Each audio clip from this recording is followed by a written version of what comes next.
दल छ हामीसँग एकपटक संवाद गर्नुभएको छ हामीसँग कुराकानी गर्ने हामी आफै पनि व्यापक सुधारको पक्षमा छौं हामी आफै पनि हिजो कतिपय विषयका सन्दर्भमा जसरी राजनीतिक दलहरूले निर्णय गरे ती निर्णय प्रक्रियाहरू सच्याउनु पर्छ र सच्याउँछ भन्ने प्रतिज्ञा गरेर चुनावमा गयो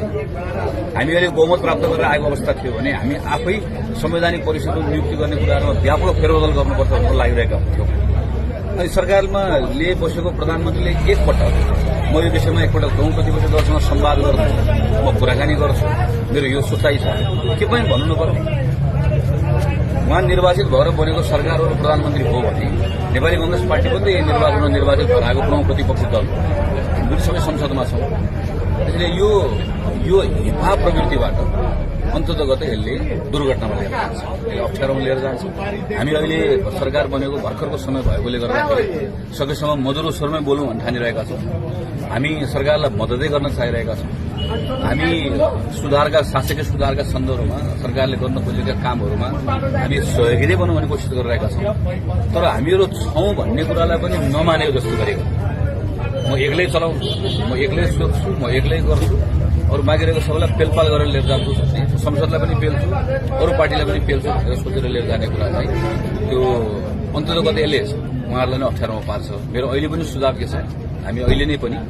यी कुरालाई सच्याउनुहोस् र यसलाई ठिक बाटोमा लिएर जान्छ भन्ने हाम्रो सुझाव छ प्रतिनिधि सभाको बैठकको मिति तोकेर आह्वान भइसके पछाडि फेरि कुनै सूचना नदिइकन बैठक स्थगित गरेको जुन प्रकरण भयो त्यो प्रकरणको लगत्तै पछाडि नेपाली कांग्रेस पार्टीले दुईटा विषय उठाएको थियो एउटा यो संसदलाई पनि हेपेको हो एउटा नागरिकलाई पनि हेपेको संसदलाई किन हेपेको हो भने संसदप्रति विश्वास नराखेको आफ्नै बहुमत भएको संसदप्रति सरकारको विश्वास छैन त्यसकारणले गर्दा संसद छलेर अध्यादेश ल्याउँदैछ भन्ने प्रश्न हामीले उठाएको दोस्रो विषय नागरिकलाई हेपेको नागरिकलाई किन हेपेको भने नागरिकलाई बताउनु नपर्ने कि पनि के भन्नै नपर्ने सरकारको केही मन्त्रीहरूले के भनेको सुने मैले पछि भने संसदको तयारी नभएको हुनाले गर्दा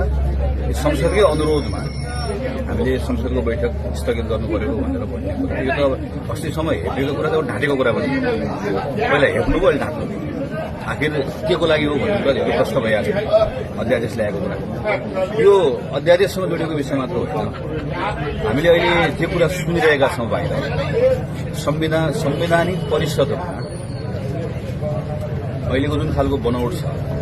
त्यो बनौटभित्र योभन्दा पहिला पनि त्यो बेलाको प्रधानमन्त्रीहरूले आफ्नो इन्ट्रेस्ट अनुसारको काम गराउनका निम्ति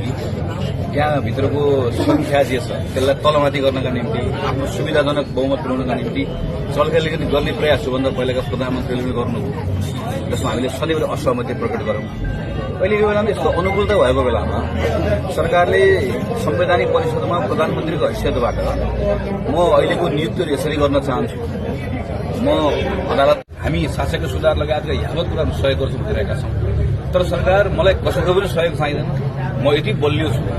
मसँग यति धेरै ठूलो ताकत छ म यति शक्तिशाली छु म यति ठूलो छु म यति भव्य छु मलाई कोही चाहिँदैन मैले कुम्बासीसँग संवाद गर्नु पर्दैन मैले दलसँग संवाद गर्नु पर्दैन मैले संसदसँग संवाद गर्नु पर्दैन म पावरफुल छु मसँग एब्सोल्युट पावर छ भन्ने जुन सोचाइ राखेको जस्तो यो एउटा पछि अर्को इभेन्टहरू देखिँदैछ यो नहोस् यो भयो भने हामी यसो गर्छौँ पनि होइन यो नहोस् हामी चाहन्छौँ यो बेलामा 5 वर्षलाई म्यान्डेट पाएको छ उसले राम्रोसँग चलाओस् हामीले प्रतिपक्षको म्यान्डेट पाएका छौँ हामी त्यो ठाउँमा बसेर रेस्पोन्सिबल प्रतिपक्षलाई काम गर्छौँ थ्याङ्क यू